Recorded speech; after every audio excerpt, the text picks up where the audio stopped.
In October of 1571, beneath the blazing Mediterranean sun, the largest naval armada the world had ever seen prepared to clash in waters that would run red with blood. This was not merely a battle between fleets. This was the moment when the fate of European civilization hung in the balance, when two worlds collided in a fury of cannon fire and steel. On one side stood the mighty Ottoman Empire. Its crescent banners stretched across an empire that spanned 3 continents.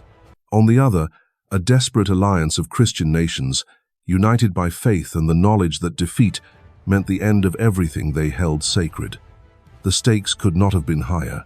For over a century, the Ottoman war machine had rolled westward like an unstoppable tide, conquering kingdoms, enslaving populations, and striking terror into the hearts of European rulers. Now, as Ottoman galleys filled the horizon, it seemed that nothing could prevent the green banner of Islam from flying over Rome itself. What followed in the Gulf of Patras would be remembered as one of the most savage and decisive naval battles in human history, a clash so brutal and desperate that it would echo through the centuries. The year 1571 found Europe in a state of mortal peril. The Ottoman Empire, under the iron rule of Sultan Selim II, had reached the zenith of its power. From the walls of Vienna to the shores of North Africa, from the Black Sea to the gates of Gibraltar, the crescent moon cast its shadow over lands that had once been Christian. This was not merely territorial expansion, it was the systematic conquest of a civilization.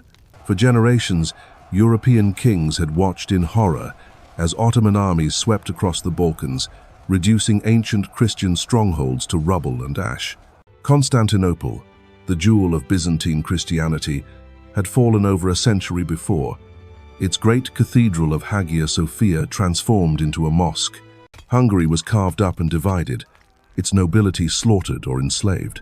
The Mediterranean, once called by Romans their own private lake, had become an Ottoman sea patrolled by corsairs and slave traders who struck coastal villages with impunity. By 1571, the Ottoman war machine was a terrifying force that combined the disciplined professionalism of the Janissary Corps with the savage effectiveness of North African corsairs and the naval expertise of admirals who had learned their trade in possessorie. Countless battles, their galleys, sleek and deadly, could appear off any Christian coast without warning, their holds soon filled with captives destined for the slave markets of Constantinople and Algiers. The catalyst for what would become the Battle of Lepanto came from the island of Cyprus, a Venetian possession that stood like a dagger pointed at the heart of Ottoman trade routes. In 1570, Sultan Selim demanded that Venice surrender the island, claiming it as rightfully Ottoman territory. When the Venetians refused, the Sultan unleashed his war machine with devastating effect.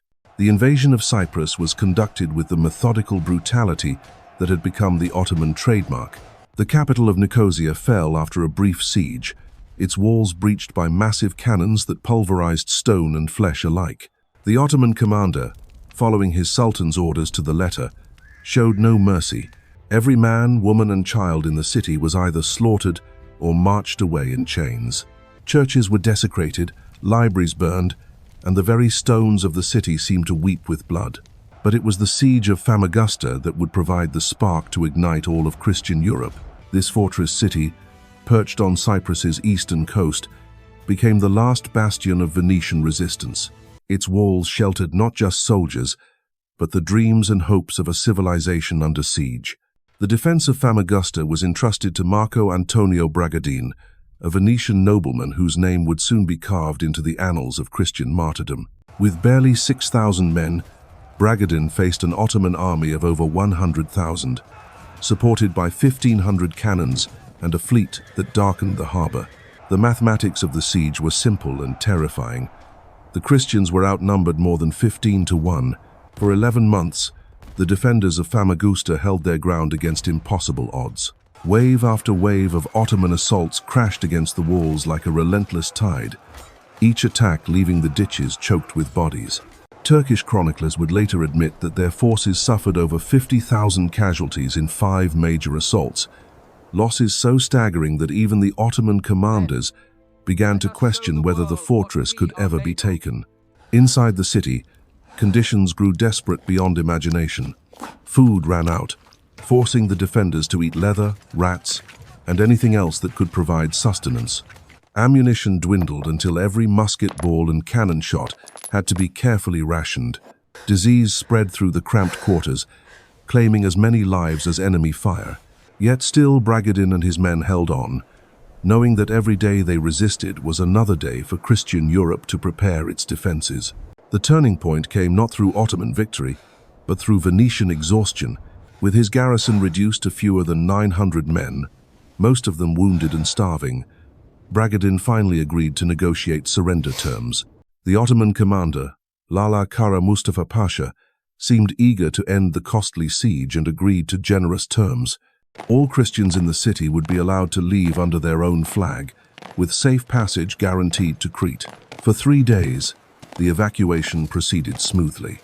Venetian soldiers marched out with their weapons, their banners flying proudly in the Mediterranean breeze.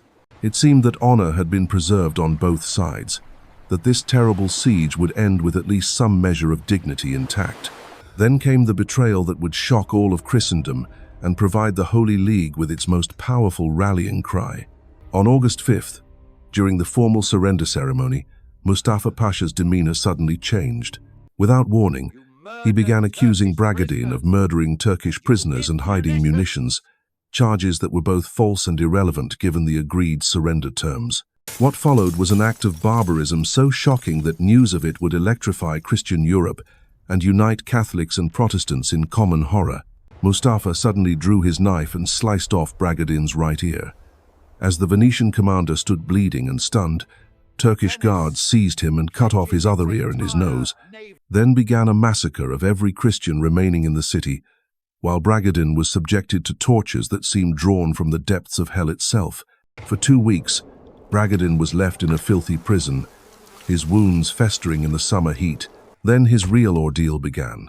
He was forced to carry heavy sacks of earth and stone around the city walls, while Turkish soldiers beat him with sticks and whips. He was hoisted to the yardarm of the flagship and exposed to the jeering of Turkish sailors. Finally, he was dragged to the main square of Famagusta, tied naked to a column, and slowly flayed alive while he prayed the Miserere and called upon Jesus Christ. Even death did not end Bragadin's humiliation.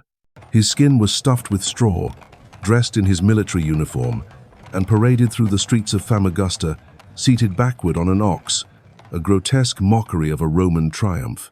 This obscene trophy was then sent to Constantinople as proof of Ottoman victory, but copies of the story spread like wildfire through Christian Europe, creating a martyr whose sacrifice would inspire thousands to take up arms. When news of Bragadin's martyrdom reached Venice, the reaction was explosive. The Doge himself wept openly in the hall of the Great Council, while crowds gathered in the Piazza San Marco demanding vengeance. But Venice alone could not challenge the Ottoman Empire.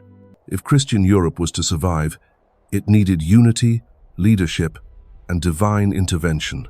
The call for that unity came from an unexpected source. Pope Pius V, a Dominican friar who had risen to the papal throne through piety rather than politics, saw the fall of Cyprus not as a distant tragedy, but as a mortal threat to Christianity itself. This was a pope who fasted regularly, wore a hair shirt, and spent hours in prayer each day. When he looked east toward the Ottoman Empire, he saw not merely a political enemy, but the forces of darkness themselves, arrayed against the light of Christ. Pius V possessed something that previous popes had lacked in their struggles against Ottoman expansion, an unshakable faith combined with shrewd diplomatic instincts.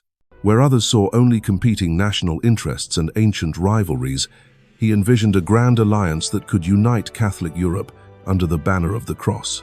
His letters flew across the continent like arrows, each one carrying the same urgent message. The infidel stands at the gates of Christendom. Unite or perish. The response was initially lukewarm. The great powers of Europe had grown accustomed to fighting each other rather than their common enemy. Spain was exhausted from its campaigns in the Netherlands. France remained stubbornly neutral, even allied with the Ottomans when it suited their interests against Habsburg power. The German states were torn apart by religious warfare between Catholics and Protestants. England under Elizabeth remained resolutely Protestant and suspicious of any Catholic coalition. Yet slowly, painfully, the Holy League began to take shape. Venice, driven by fury over the loss of Cyprus and the martyrdom of Bragadin, pledged its entire naval arsenal. The Papal States committed their treasury and their prayers. Genoa offered its maritime expertise and financial networks. The Spanish Empire, despite its other commitments, agreed to provide the backbone of the fleet. Even the Knights of Malta, still bearing the scars from their great siege 6 years earlier, sent their galleys to join the holy cause. The logistics of assembling such a coalition were staggering. Each nation brought different ship designs, different languages, different tactical doctrines. Venetian galleys were built for trade and swift raids. Spanish vessels were designed for Atlantic warfare. Genoese ships reflected centuries of Mediterranean commerce. Papal galleys carried priests alongside soldiers. The challenge was not merely to gather these diverse forces, but to weld them into a single, coherent fighting machine. For supreme commander, the Allies chose a man who embodied both the old ideals of chivalry and the new realities of 16th century warfare. Don Juan of Austria was just 24 years old, the illegitimate son of the great Emperor Charles V. Despite his youth, he possessed something invaluable, a name that commanded respect across Catholic Europe, and a personality that could inspire men to follow him into the jaws of death. Don Juan had grown up in the shadow of his royal half-brother, Philip II of Spain, but had carved out his own reputation through courage and tactical brilliance. His victory over the Morisco rebellion in Granada had shown his ability to command in difficult terrain against a determined enemy. More importantly, he understood that this campaign would require more than military skill. It would demand the ability to unite proud admirals and suspicious allies under a single vision. His flagship La Real became the symbol of Christian unity. Built in the royal shipyards of Barcelona, it was a floating palace as much as a warship. Its gilded stern rose like a cathedral above the Mediterranean waves, while its bronze cannons bore the arms of Spain and the cross of Christ. From its quarterdeck, Don Juan would direct not just a battle, but a crusade. The assembly point for the Holy League fleet was the harbor of Messina in Sicily. Through the summer of 1571, ships arrived from across the Mediterranean, each squadron bringing its own traditions and expectations. The sight that greeted observers was breathtaking and terrifying in equal measure. Over 200 galleys stretched across the harbor, their masts creating a forest of wood and rope. The largest vessels were the Venetian galleasses, massive hybrid ships that combined the mobility of galleys with the firepower of sailing vessels. These galleasses represented a revolution in naval warfare. Traditional Mediterranean galleys relied on ramming and boarding actions, with their bronze-reinforced prows designed to punch holes in enemy hulls. The galleasses, by contrast, were floating gun platforms, bristling with heavy cannons that could blast enemy ships to splinters before they could close for hand-to-hand combat. Each galleass mounted over 40 guns and carried hundreds of soldiers armed with the latest firearms. The preparation for battle revealed the complexity of the challenge facing Don Juan. Venetian commanders insisted on traditional galley tactics that had served them well in previous centuries. Spanish admirals advocated for the disciplined formations that had proven effective in Atlantic warfare. Genoese captains preferred the swift raids and individual initiative that had made their republic wealthy. The task was not merely to command these forces, but to harmonize them into something greater than the sum of their parts. Intelligence reports painted a sobering picture of the enemy they would face. The Ottoman fleet was commanded by Muezzin Ali Pasha, a veteran admiral who had earned his position through decades of successful campaigns. His force numbered nearly 300 vessels, including not just regular Ottoman galleys but also the feared corsair squadrons from North Africa. These corsairs brought with them a reputation for savage effectiveness and an intimate knowledge of Mediterranean waters. The Ottoman battle line stretched like a crescent across the sea, a formation that had proven devastatingly effective in previous engagements. At the center flew the sacred banner of the caliphs, a massive green standard embroidered with verses from the Quran and the name of Allah, inscribed 29,000 times in golden letters.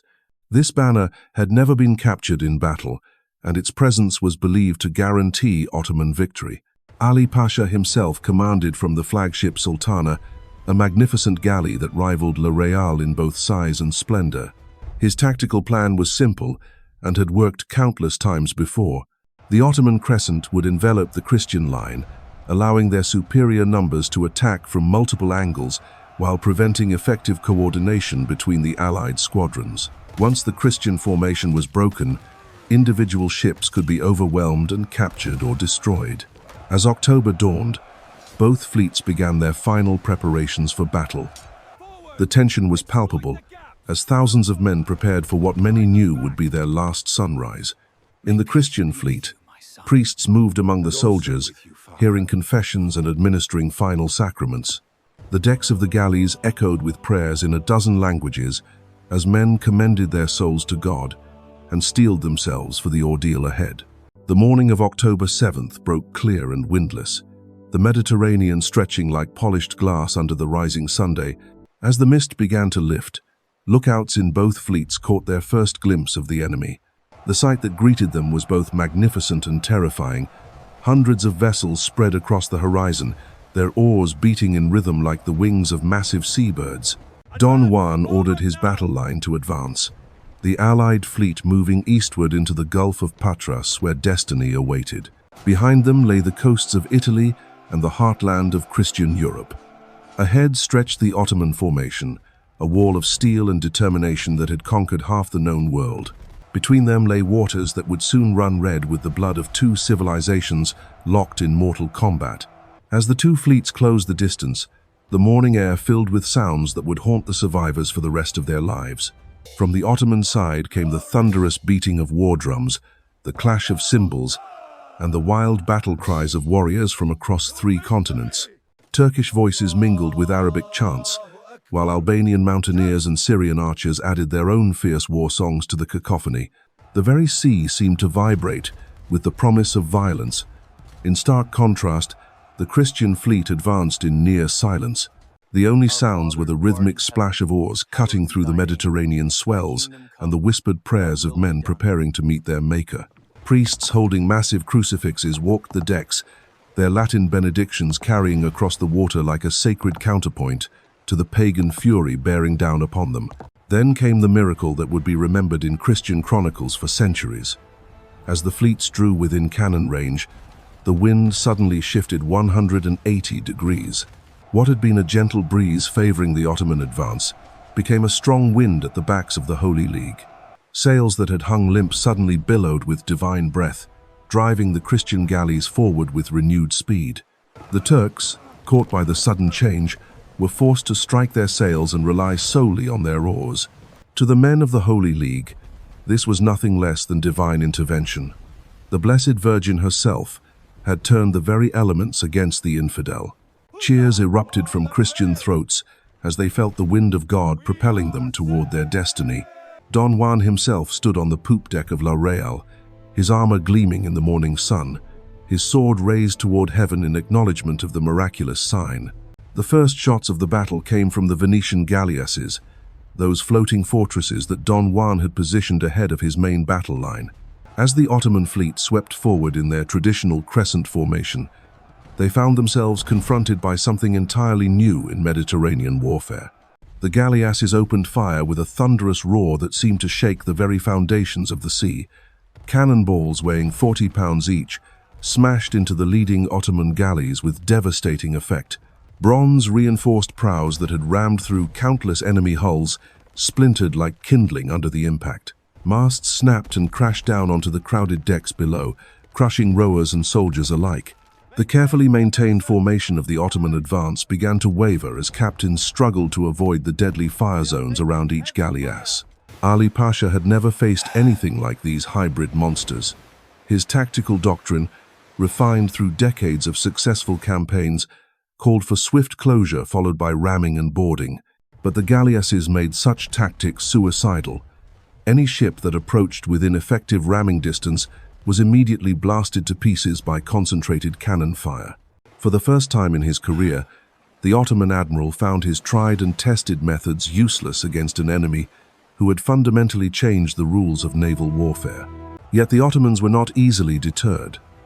Their numerical advantage remained overwhelming, and their courage was legendary throughout the Mediterranean.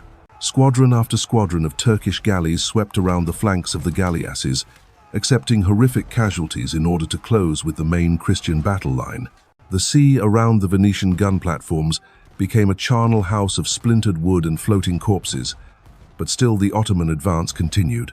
The moment of truth came when the two main battle lines finally collided. Don Juan had arranged his fleet in 3 divisions, with himself commanding the center from La Real. To his right, the Venetian admiral Agostino Barbarigo led the northern wing, while on the left, the Genoese commander Andrea Doria controlled the southern flank. Each division represented not just ships and men, but the hopes and fears of entire nations. The impact when the lines met was beyond anything witnessed in previous naval battles. Galleys crashed into each other with tremendous force, their bronze rams punching through hulls, while grappling hooks flew through the air to bind enemy vessels together. Within moments, what had been 2 distinct fleets became a confused melee of individual ship-to-ship actions stretching across miles of blood-stained water. At the northern end of the battle line, disaster struck the Christian cause early.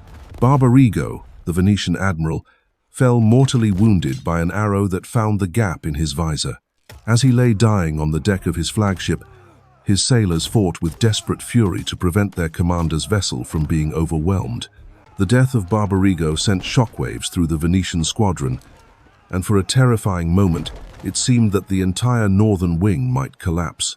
The Ottoman commander on this flank was Mehmed Sirocco, a corsair captain whose name struck terror into Christian merchants throughout the eastern Mediterranean. Seeing the confusion among the Venetians, he pressed his advantage with ruthless efficiency. Turkish galleys swarmed around the faltering Christian ships like sharks scenting blood in the water, but the Venetians had not survived centuries of maritime warfare by yielding to the first setback. Sebastian Venier, the elderly Venetian captain general, took personal command of the northern wing.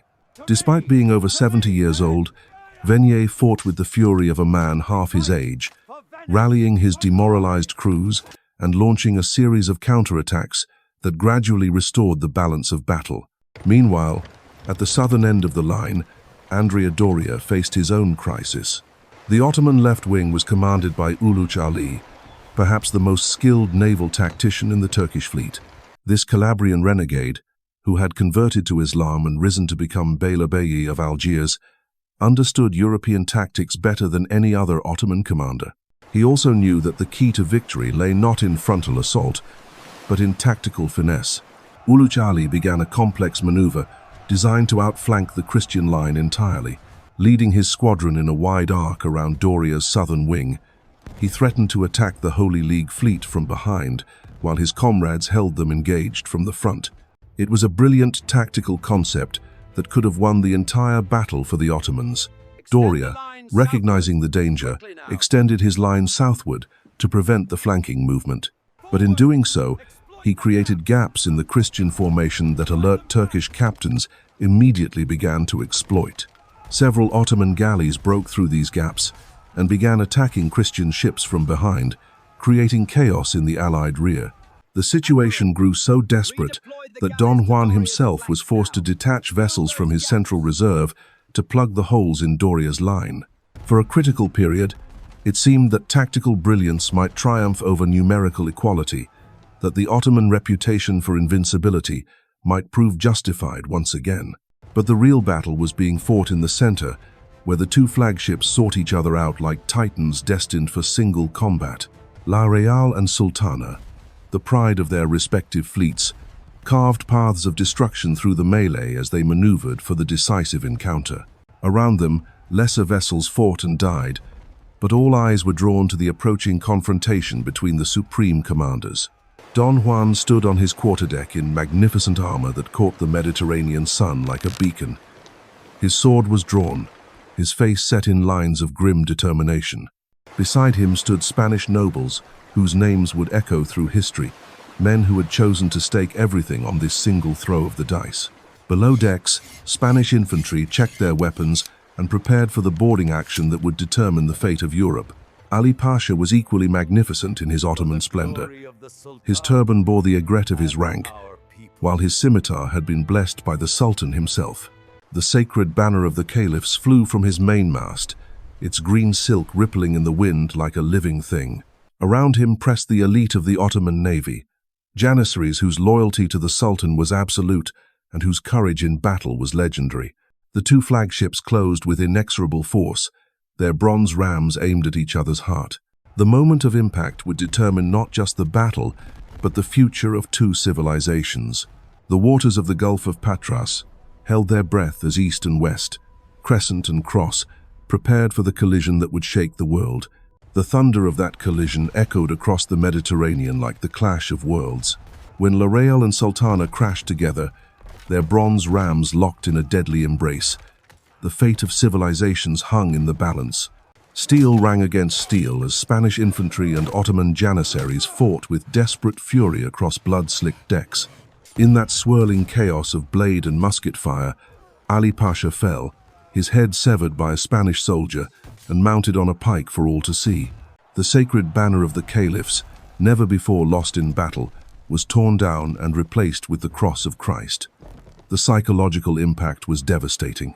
Across the Ottoman fleet, the sight of their admiral's death and the capture of their holiest banner shattered morale like glass. What had been disciplined, formations dissolved into panic and flight. Only Uluç Ali managed to salvage a portion of the Turkish fleet, but the day belonged to Christendom. When the sun set on October 7th, over 200 Ottoman ships lay captured or destroyed, while 15,000 Christian slaves had been freed from Turkish galleys. Lepanto shattered the myth of Ottoman invincibility forever. Though the Turks would rebuild their fleet within months, they never again posed an existential threat to Christian Europe. The battle proved that when united by common cause, the fractured kingdoms of the West could stand against any enemy. In the Gulf of Patras, 200,000 men had indeed fought for the soul of Europe, and Europe had emerged victorious, bloodied but unbroken, free to forge its own destiny under Christian skies.